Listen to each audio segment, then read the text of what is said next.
बिस्मिल्लाहिर्रहमानिर्रहीम।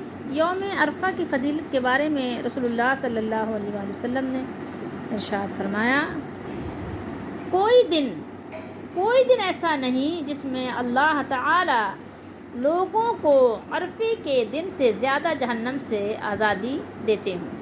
कोई भी दिन ऐसा नहीं है जो अरफ़े के दिन से ज़्यादा जहन्नम से लोग आज़ाद होते हों।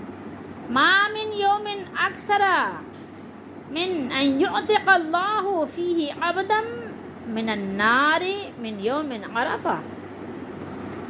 ये अरफ़ात और यौम अरफ़ा की फ़जीलत है। ठीक है, तो अल्लाह ताला हम सबको तौफ़ीक़ दे कि उस दिन को हासिल करें और उस घर के हज के लिए उस दरबार की हाज़िरी का शर्फ़ हासिल करने की सआदत को हासिल करें। अल्लाह ताला हम सबको तौफ़ीक़ बख्शे और अल्लाह ताला हम सबको वहाँ की हाज़िरी नसीब फ़रमाए।